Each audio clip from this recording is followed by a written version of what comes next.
Guru bergerak inspirasi setiap hari, melangkah berani takkan pernah henti, menerangi jalan penuh arti, menjadi pahlawan sejati.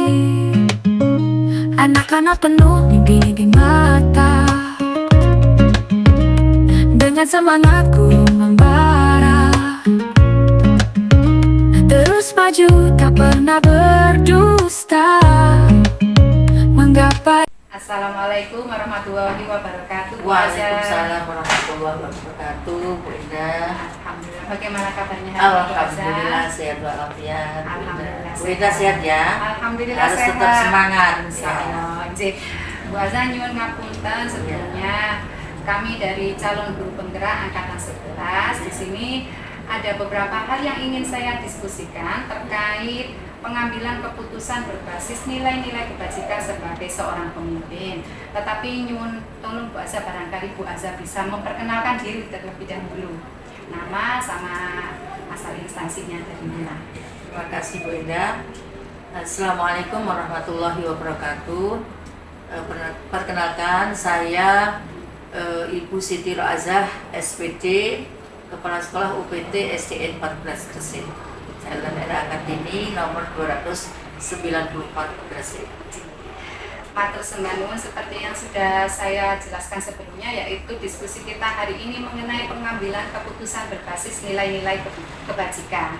Tentunya sebagai seorang kepala sekolah di sekolah ini, Bu Azza itu sering sekali harus mengambil keputusan yang terkadang dikaitkan dengan kondisinya itu sangat dilematis dan sangat membingungkan, ya. Jadi di sini ada beberapa hal yang ingin saya tanyakan mengenai pengambilan keputusan tersebut, Bu Azza. Nah, bagaimana kira-kira jenengan saat menghadapi kasus-kasus yang merupakan dilema etika ataukah bujukan moral itu? Cara mengidentifikasinya seperti apa? Apakah ada kasus yang dilema etika atau bujukan moral di sekolah ini? Terima kasih Bu Ida. Untuk kasus di UPT SDN 14 ini yang terjadi dalam kurun waktu 1 tahun ini, yaitu dilema etika. Ya. Dilema etika, di mana saat itu ada siswa kelas 6 yang 1 bulan itu mau ujian, tapi anak tersebut yang dulunya sangat rajin dan anaknya juga sangat pede, ini dalam kurun waktu 1 minggu 2 minggu ini kok tidak masuk tanpa ada keterangan. Kemudian kami dari pihak sekolah segera home visit ke rumahnya, kemudian wali kelas dengan saya untuk mengetahui untuk keberadaan anak tersebut, apakah memang tidak masuk itu ada di rumah atau kemana. Ternyata anak tersebut di rumah dan anak tersebut tidur dengan tidak sesuai dengan waktunya. Saya identifikasi lagi, ternyata dalam waktu beberapa hari ini anaknya kelihatan kurang kasih sayang, karena memang di 1 tahun terakhir bapaknya meninggal dunia dan ibunya bekerja di luar kota, sehingga 1 minggu sekali anak tersebut bisa ketemu ibunya. Jadi kasih sayangnya kurang, kemudian ini akhirnya tidak fokus mungkin dalam belajar, seperti itu. Berarti ini masalahnya anak ini sudah kelas 6 tetapi 1 bulan itu tidak masuk sama sekali, padahal sudah mau kelulusan, harusnya ikut ujian. Berarti nggak ikut ujian nih Bu Azza? Alhamdulillah tetap ikut ujian. Jadi pada saat itu kami mendatangi orang tuanya, kemudian juga sharing dengan Bapak Kepala Kabit Teknik, kemudian ada juga wali murid yang memang mengetahui kesehariannya SJ. Akhirnya kita sepakat untuk ujiannya di rumah dengan didampingi wali kelas. Jadi setelah anak ujian baru dia ujiannya tapi di rumah. Alhamdulillah bisa terselesaikan didampingi oleh wali kelasnya. Jadi alhamdulillah anak tersebut tetap bisa mengikuti ujian dan akhirnya juga bisa kita luruskan. Ya. Untuk caranya sendiri bagaimana Bu Aza mengidentifikasi bahwasanya kasus Ezi ini merupakan kasus dilema etika? Iya. Itu bagaimana caranya Bu Ya, Aza? jadi untuk kasus Ezi ini sebetulnya kalau kita istilahnya kita hanya mementingkan anak wajib mengikuti ujian di sekolah dan tidak boleh di rumah. Kita istilahnya kita kasihan juga dengan anaknya karena pada saat itu kita belum mengetahui masalah yang dihadapi anak. Setelah kita mengidentifikasi, kemudian segera menghubungi orang tua, kemudian ada wali murid yang memang mengetahui masalah ESI seperti itu, tetangganya ya, itu maka dengan istilahnya dilema etika itu ada kebajikan universal yang sama-sama benar. Jadi kita tidak boleh istilahnya egois, sekolah ya harus tetap meluluskan anak tersebut ya, walaupun bertentangan ya, tapi karena kita sudah berkomunikasi dengan Bapak Kabit tadi, kemudian komite dan kita rapatkan di sekolah, maka tetap kita luluskan dengan syarat tetap mengikuti ujian walaupun di rumah. Pertanyaan selanjutnya yang kedua yaitu bagaimana Bu Aza menjalankan pengambilan keputusan di sekolah, terutama kasus-kasus di mana ada kepentingan yang sama-sama benar. Jadi jenengan menjalankan pengambilan keputusan itu seperti apa, seperti pada kasus Ezi ini? Iya, terima kasih Bu Indah. Jadi untuk kasus Ezi ini dalam pengambilan keputusan harus didasari oleh nilai kebajikan universal yang dijunjung tinggi oleh sekolah ya. Kemudian juga kita harus mengidentifikasi nilai kebajikan ya yang relevan dengan dilema etika yang dihadapi ya, misalnya keadilan, kejujuran, rasa hormat dan tanggung jawab. Ya. Baik, di sini berarti untuk pengambilan keputusan Ezi ini tetap jenengan harus berdasarkan pada nilai-nilai kebajikan. Jadi identifikasi lagi masalahnya, kemudian dikaitkan dengan nilai kebajikannya itu yang mana. Baik Bu Aza, selanjutnya langkah-langkah prosedur apakah yang biasanya Anda lakukan selama ini Bu Aza untuk mengambil keputusan? Iya.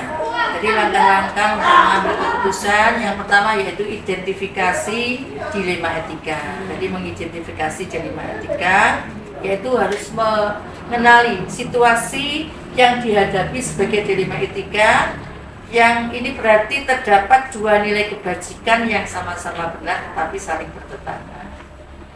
Kemudian juga menganalisis situasi dan identifikasi nilai-nilai yang bertentangan, misalnya kejujuran versus kesetiaan, keadilan versus kasih sayang. Dan menentukan siapa yang menghadapi dilema dan apa konsekuensi dari setiap pilihan. Baik, jadi di sini yang pertama itu harus diidentifikasi dilema etikanya apa, kemudian kita identifikasi lagi nilai-nilai kebajikannya dan menentukan siapa saja yang terlibat dan konsekuensinya apa atas pengambilan keputusan tersebut. Matur nuwun, kira-kira hal apa saja yang selama ini jenengan anggap efektif dalam pengambilan keputusan dalam kasus-kasus seperti itu, Bu Aza? Jadi untuk menghadapi kasus dilema etika dalam pengambilan keputusan, yaitu dengan memahami konsep dilema etika itu sendiri, kemudian menerapkan prinsip pengambilan keputusan, ya, kemudian 3 prinsip utama: bertindak untuk kebaikan orang banyak, menjunjung nilai-nilai pribadi, dan melakukan apa yang diharapkan orang lain, dan lakukanlah kepada diri sendiri dapat menjadi panduan yang kuat. Kemudian refleksi diri untuk mengenali prinsip yang paling dominan dalam diri Anda dan membantu Anda memahami bagaimana prinsip tersebut mewarnai keputusan. Jadi di sini hal yang jenengan anggap efektif itu ada 3, Yang pertama yaitu harus memahami konsep dilema etika, kemudian memahami prinsip pengambilan keputusan, dan yang terakhir keputusan itu harus direfleksikan. Baik, ketika ada hal yang jenengan anggap efektif, tentunya selama ini juga ada tantangan. Nah, kira-kira apa nih tantangan jenengan dalam pengambilan keputusan tersebut yang berkaitan dengan dilema etika? Jadi tantangan dalam pengambilan keputusan dilema etika, yaitu tekanan waktu dan urgensi. Satu. Kemudian kompleksitas informasi dan perspektif. Yang kedua. Dan ketiga, konflik nilai dan prinsip. Nah, kemudian keterbatasan sumber daya maksud saya ya, dan ketidakpastian dan resiko, faktor emosional, serta kurangnya pengalaman dan pelatihan. Tantangannya cukup banyak nih tantangannya. Ya, banyak sekali. Iya, betul. Di sini ketika jenengan menghadapi kasus dilema etika, apakah jenengan langsung menyelesaikannya di tempat ataukah jenengan punya jadwal untuk penyelesaian kasusnya? Kalau memang ada jadwalnya, bagaimana prosedurnya biasa? Jadi untuk penyelesaian kasus dilema etika ini ya, kita ada identifikasi kasus. Ya, identifikasi kasus berarti kita juga menyempatkan waktu kita untuk mengidentifikasi ya, mengenali dan memahami kasus yang terjadi sebagai dilema etika di mana terdapat dua nilai kebajikan yang sama-sama benar namun bertentangan. Yang kedua, kemudian pengumpulan informasi ya yang lengkap, akurat dari berbagai pihak terkait untuk mendapatkan pemahaman yang komprehensif tentang kasus tersebut. Kemudian menganalisis dan mengevaluasi dengan menggunakan kerangka kerja pengambilan keputusan yang telah dijelaskan di sumber untuk menganalisis kasus, menguji pilihan, dan mengevaluasi keputusan. Kemudian keterlibatan pihak terkait ya, dalam hal ini yaitu komite sekolah, yang wali murid, yang lain, dan dari dinas yaitu Bapak Kabid Teknik Bapak Sudika. Berarti di sini Pak, dalam pengambilan keputusan dilema etika yang berkaitan dengan EZI tadi, dengan juga berkonsultasi dengan kepala dinas, kemudian dengan komite, juga dengan orang tuanya dan juga dengan guru-guru di sekolah, melibatkan semua pihak. Baik, ketika dalam pengambilan keputusan dalam kasus dilema etika itu, apakah ada seseorang atau faktor-faktor yang selama ini membantu jenengan dalam pengambilan keputusan? Jadi faktor yang mempermudah pengambilan keputusan dalam dilema etika yaitu pemahaman yang mendalam tentang nilai-nilai kebajikan ya, refleksi diri yang konsisten untuk mengidentifikasi nilai-nilai yang kita junjung tinggi dan bagaimana nilai tersebut mempengaruhi cara kita memandang suatu situasi, akan membantu mengambil keputusan yang selaras dengan prinsip kita. Dan dalam hal ini memang yang membantu terutama kemarin yang akhirnya kita bisa mengidentifikasi lebih jauh, yaitu ini ada wali murid yang memang pernah saudaranya mengalami seperti itu. Jadi peristiwanya hampir sama ya, saat itulah kita akhirnya bisa sharing dengan wali murid yang lain sehingga masalahnya ESI segera dapat kita tangani secepatnya. Jadi di sini ada yang membantu wali murid sehingga masalah ESI ini tetap dapat teratasi. Akhirnya bisa lulus, sering nggak masuk, tapi karena tetap bisa melaksanakan ujian walaupun di rumah. Jadi ESI-nya ini alhamdulillah sekarang juga bisa bersekolah di SMP negeri yang dia inginkan. Ini untuk yang terakhir Bu Aza, dari semua hal yang sudah jenengan sampaikan, kira-kira pembelajaran apa yang dapat jenengan petik dari pengalaman jenengan ketika menghadapi kasus dilema etika? Jadi pembelajaran dan pengalaman dalam mengambil keputusan dilema etika itu pentingnya yaitu kerangka kerja pengambilan keputusan yang terstruktur. Jadi sumber menekankan penggunaan 9 langkah pengambilan dan pengujian keputusan dalam menghadapi dilema etika. Ya, langkah-langkah inilah yang dapat membantu kita menganalisis situasi secara sistematis, ya. Kemudian mempertimbangkan nilai-nilai yang bertentangan, menguji pilihan dan mengevaluasi keputusan yang diambil. Ya. Juga melibatkan berbagai perspektif, ya, dan kesadaran akan nilai pribadi dan dampak keputusan. Itu pembelajaran yang dapat kita petik dari pengalaman mengambil keputusan dari Pak Etika. Tentunya semua itu harus dievaluasi Bu Iya, Azza, biar nanti harus bisa ada ke depannya evaluasi. bisa lebih baik lagi. Iya, iya. Jadi, matur sembah nuwun Bu Azza atas Ya. waktunya. Ya, sama-sama, Ngapunten Bu sudah Ida. mengganggu. Ya, Jadi, sama-sama. saya doakan semoga Bu Azza sukses selalu Iya. dan selalu bisa mengambil keputusan dengan mudah dan istilahnya gitu yang bermanfaat untuk orang banyak lah istilahnya. Amin, amin. Oke, matur Sama-sama Bu Ida, sukses selalu untuk calon guru penggerak dan nantinya bisa lulus dengan nilai yang sangat bagus. Amin, amin. Ya, Mohon pamit dulu Bu Azza. Iya, Bu Ida. Oke, Iya, sama-sama. Assalamualaikum Waalaikumsalam warahmatullahi warahmatullahi wabarakatuh. Guru penggerak inspirasi setiap hari, melangkah berani takkan pernah henti, menerangi jalan penuh arti, menjadi pahlawan sejati. Anak-anak penuh mimpi mata, dengan semangatku membara, terus maju tak pernah berdusta, menggapai bintang dengan sukacita. Tergerak, bergerak, menggerakkan, dengan cinta pendidikan ditekankan. Tergerak, bergerak, menggerakkan, menebar rasa masa depan dilukiskan. Di kelas dia memberikan segenap hati, memupuk rasa agar siswa berdikari, mengajar dengan cinta dan dedikasi, membuahkan ilmu yang tak terganti. Penuh keringat, pernah sia-sia, dalam gelap dia adalah cahaya, selalu hadir tanpa pamrih.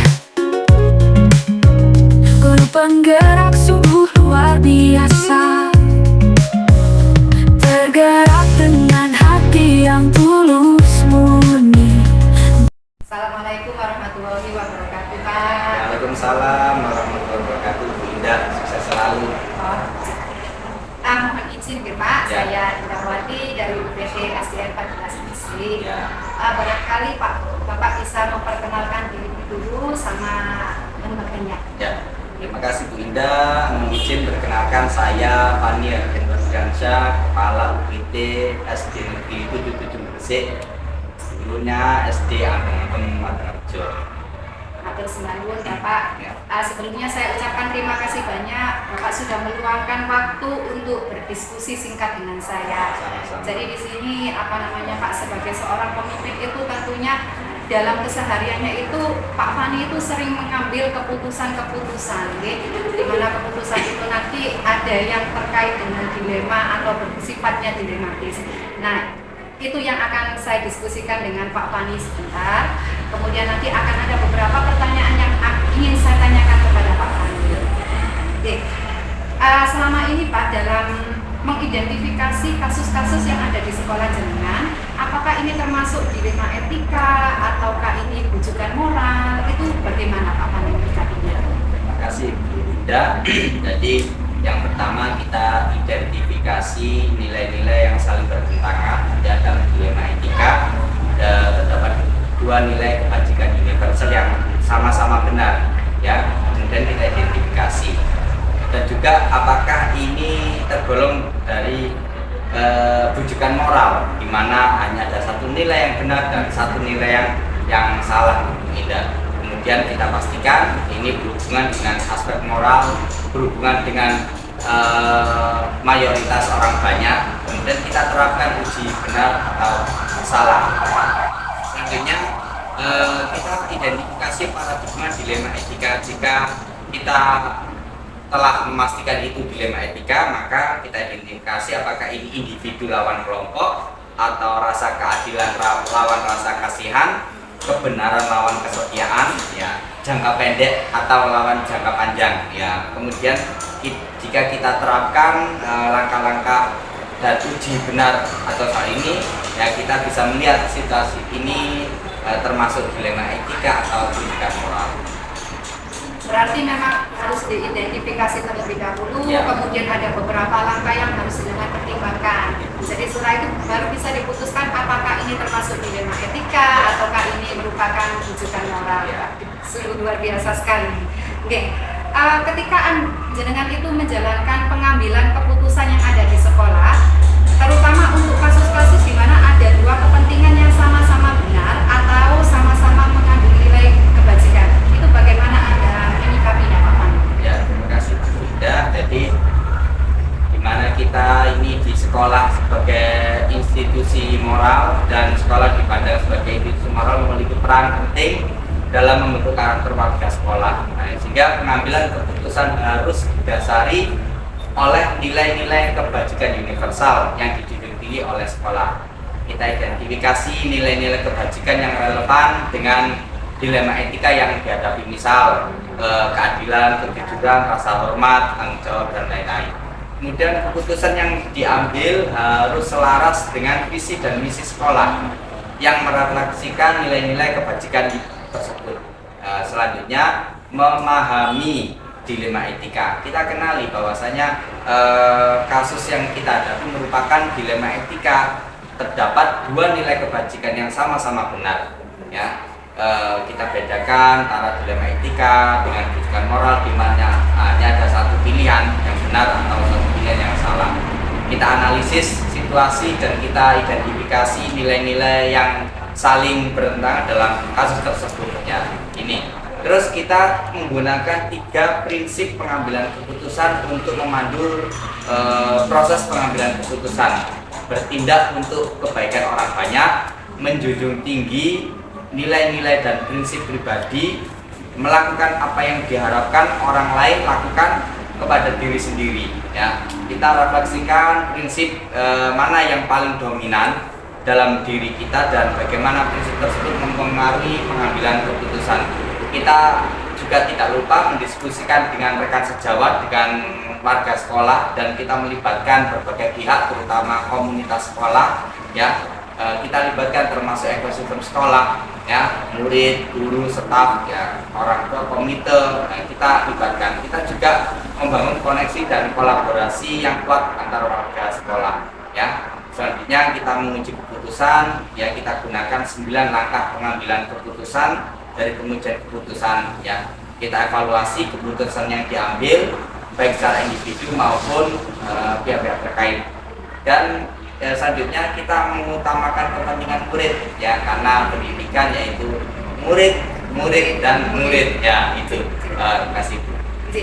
Jadi pengambilan keputusan itu jenengan cocokkan lagi dengan istilahnya itu berdasarkan nilai-nilai kebajikan universal. Ya. Selanjutnya pengambilan keputusan itu juga jenengan pertimbangkan harus selaras dengan visi dan misi sekolah yang tentunya sudah berpihak pada murid. Ya. Setelah itu nanti jenengan harus memahami dilema etikanya. Kira-kira apa nih dilema etikanya? Kemudian direfleksikan. Dan itu semua jenengan lakukan tentunya dengan berkonsultasi atau berkolaborasi dengan teman-teman guru. Luar biasa sekali ini Pak Fani. Untuk langkah-langkah konkretnya atau prosedurnya itu yang sudah jenengan laksanakan seperti apa Pak? Yang pertama, kita identifikasi dilema etika ya. Selanjutnya kita kumpulkan informasi dan fakta yang relevan, sehingga kita terapkan uji benar atau salah ya. Selanjutnya kita identifikasi paradigma dilema etika ya, apakah ini individu dengan kelompok, keadilan dengan kasih sayang, kebenaran dengan kesetiaan, jangka pendek dengan jangka panjang. Kita terapkan prinsip resolusi ya, kita pilih salah satu dari 3 prinsip penyelesaian dilema, yaitu berpikir berbasis hasil akhir, fokus pada konsekuensi terbaik. Kedua, berpikir berbasis peraturan, mengutamakan aturan yang berlaku. 3, berpikir berbasis rasa peduli, memperhatikan dampak pada orang lain. Selanjutnya yaitu investigasi opsi trilema, ya, kita cari solusi kreatif di luar dua pilihan yang ada ya kita cari sehingga timbul win-win solution, sama-sama menguntungkan semua pihak. Dan selanjutnya yaitu mengambil keputusan berdasarkan informasi, analisis dan sebagainya. Kita refleksi dan evaluasi, kita tinjau kembali apakah keputusan kita ini sudah tepat sasaran, kita belajar dari pengalaman dan pengambil keputusan di masa datang ya. Ini itu kita juga mendokumentasikan proses pengambilan keputusan untuk pembelajaran dan akuntabilitas. Baik, jadi di sini ada beberapa langkah yang harus dilalui Pak Panikim. Yang pertama itu tadi identifikasi dilema etika, kemudian mencocokkan lagi dengan fakta yang ada di lapangan, lalu jaringan uji benar atau salah, dan mengidentifikasinya lagi berdasarkan paradigma dilema etika. Dan yang terakhir itu tadi yaitu keputusan, setelah diambil keputusan harus direfleksikan lagi apakah keputusan yang diambil itu sudah tepat atau belum. Nah, kira-kira ini Pak, hal-hal apa saja yang jenengan anggap efektif dalam pengambilan keputusan pada kasus-kasus dilema etika? Hal-hal yang efektif yaitu pertama memahami konsep dilema etika. Jadi kita identifikasi dengan tepat situasi dilema etika dan juga menerapkan prinsip pengambilan keputusan, menggunakan kerangka kerja pengambilan keputusan dan juga melibatkan komunitas sekolah. Ini yang penting karena kita komunikasi dan kolaborasi dengan warga sekolah. Dan selanjutnya yaitu mengutamakan kepentingan murid. Jadi intinya di sini apapun yang kita lakukan harus melibatkan komunitas sekolah dan mengutamakan kepentingan murid. Betul sekali. Jadi berpihak pada murid ya. Nah, kalau ada hal-hal yang efektif tentunya ada tantangan. Nah, tantangannya apa ini Pak? Ada banyak atau sedikit? Dalam segala hal pasti ada tantangan, Bu. Namun kita gunakan tantangan itu sebagai pembelajaran. Jadi tantangan dalam pengambilan keputusan dilema etika yaitu tekanan waktu dan urgensi ya. Kadang ada waktu yang harus waktu yang singkat yang harus kita selesaikan. Kedua, kompleksitas informasi dan perspektif. Jadi sulitnya kita mengumpulkan informasi yang lengkap, akurat, objektif dalam waktu singkat ya. Dan perbedaan perspektif dari berbagai pihak ya, berbagai pandangan yang kita membuat kita bingung dan kesulitan dalam mencari solusi. Ketiga, konflik nilai dan prinsip ya, pertentangan antara nilai-nilai kebajikan yang sama-sama benar menimbulkan dilema dan kesulitan dalam memilih pilihan yang terbaik. Keempat, yaitu keterbatasan sumber daya, jadi kurangnya sumber daya seperti waktu, tenaga, dana, dan akses informasi. Kelima, ketidakpastian dan resiko, jadi sulitnya memprediksi konsekuensi apa ketika kita ini mengambil keputusan dalam jangka panjang dari satu keputusan. Yang keenam, faktor emosional, ya tekanan dari pihak-pihak tertentu. Dan tujuh, kurangnya pengalaman dan pelatihan, ya pengalaman dalam menghadapi dan menyelesaikan dilema etika dan pelatihan khusus tentang dilema etika dan pengambilan keputusan. Kedelapan, yaitu tantangan implementasi dan menerjemahkan keputusan menjadi tindakan nyata yang dapat dilaksanakan secara efektif dan efisien di sekolah menjadi tantangan tersendiri. Tapi nanti kalau sudah banyak pengalaman, insya Allah nanti akan terbiasa. Terima kasih. Amin. Pak Fandi, tentunya ketika jenengan menghadapi dilema etika yang ada di sekolah itu, jenengan kan biasanya itu menyikapinya itu apakah ada jadwal tersendiri ataukah langsung diselesaikan di tempat? Nah, kira-kira kalau misalkan ada jadwal tersendiri atau diselesaikan di tempat, prosedurnya itu seperti apa? Yang tadi kami sampaikan bahwasanya satu yaitu identifikasi dilema etika. Apakah situasi ini memiliki waktu yang panjang? Ya, kita komunikasikan, kolaborasi, kita atur waktu untuk kita bahas bersama. Namun ketika waktu yang sangat mendesak dan harus segera diselesaikan, maka segera itu juga kita selesaikan. Ya sudah melihat situasi dan kondisi tergantung masalahnya apa. Jika masalahnya itu mendesak berarti harus diselesaikan di tempat. Dan tentunya langkah-langkahnya itu tadi awal itu mesti harus mengidentifikasi nggih Pak Betul, Wani. Oh, betul. nggih. Baik, kira-kira ada nggak seseorang atau faktor-faktor yang membantu Anda dalam pengambilan keputusan dalam kasus-kasus dilema etika selama ini di sekolah? Ya, alhamdulillah kami kolaborasi dan komunikasi dengan warga sekolah yang secara intens kami bekerjasama sehingga terbentuk rasa saling menolong gotong royong dan menyelesaikan permasalahan dengan bersama-sama sehingga timbul sama-sama saling belajar. Dan kedua yaitu pemahaman yang mendalam tentang nilai-nilai kebajikan. Jadi pengetahuan yang kuat tentang nilai-nilai kebajikan universal seperti kejujuran, keadilan, tanggung jawab, rasa hormat dan sebagainya. Kita refleksi diri yang konsisten untuk mengidentifikasi nilai-nilai yang kita junjung bagaimana dalam menyelesaikan suatu masalah. Terus selanjutnya yaitu kemampuan menerapkan kerangka kerja pengambilan keputusan ya kita menguasai 9 langkah pengambilan keputusan ya sehingga bisa membantu kita dalam menganalisis situasi secara sistematis ya gitu. Terus yang terakhir yaitu dukungan dari komunitas sekolah, karena dukungan dari warga sekolah karena kita sering kerjasama, kita komunikasi dan sekali bersama-sama, maka otomatis warga sekolah ini mendukung langkah kita sehingga apa yang kita keputusan itu insya Allah mendapat dukungan dari warga sekolah gitu. Jadi yang terpenting di sini itu adanya dukungan dari Betul, warga sekolah, betul. pentingnya komunikasi, Pentingnya pentingnya kolaborasi. Ya, betul. Karena saya yakin kalau masalah itu ketika dibicarakan oleh satu kepala dengan banyak kepala itu akan lebih dijawab Ya, dengan betul. banyak kepala. Ya. Intinya kolaborasi dan komunikasi di Pak Fani. Baik Pak Fani, dari semua hal yang sudah jenengan sampaikan nih, kira-kira pembelajaran apa yang dapat jenengan petik dari pengambilan keputusan yang dilema etika ini? Ya, betul Bu, banyak pembelajaran Ya. yang saya ambil dalam pengambilan keputusan dilema etika. Jadi yang pertama pentingnya kerangka kerja yang terstruktur ya. Jadi kita menggunakan 9 langkah pengambilan keputusan. Nah, langkah-langkah ini membantu kita secara sistematis mengambil keputusan ya.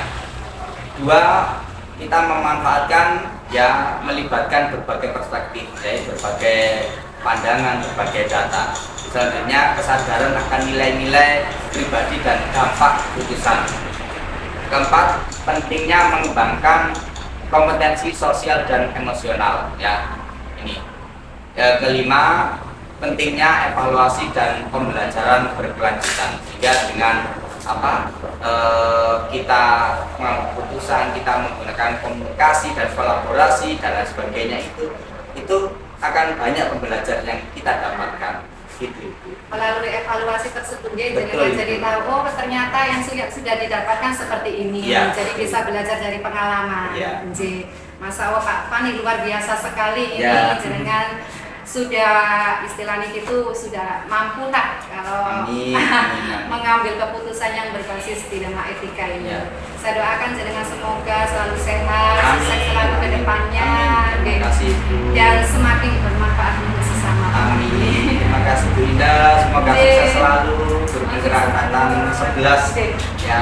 Semangat. Semangat. Matur nuwun sudah menyempatkan waktunya Ya, untuk terima berbincang kasih. santai dengan saya. Ya, Pak Fani. saya Oke. juga bisa sambil belajar. Sami-sami. Ya.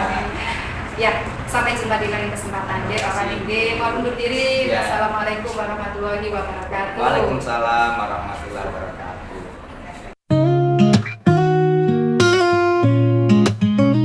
Guru bergerak inspirasi setiap hari, melangkah berani takkan pernah henti, menerangi jalan penuh arti, menjadi pahlawan sejati. Anak-anak penuh mimpi mata, dengan semangatku membara, terus maju tak pernah berdusta, menggapai bintang dengan sukacita. Tergerak, bergerak, menggerakkan, dengan cinta pendidikan ditekankan.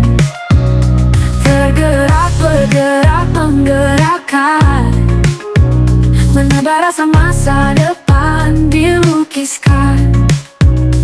Di kelas dia memberikan segenap hati, memupuk rasa agar siswa berdikari, mengajar dengan cinta dan dedikasi, membuahkan ilmu yang tak terganti.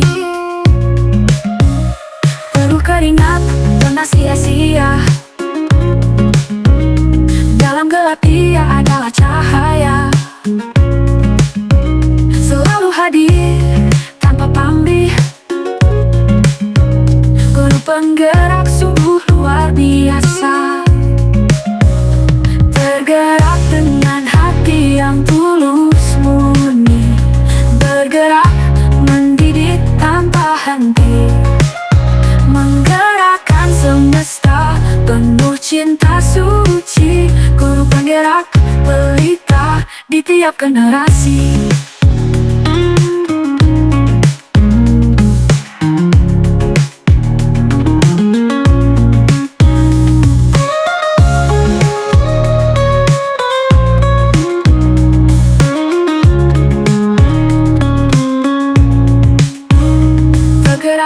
Bergerak, menggerakkan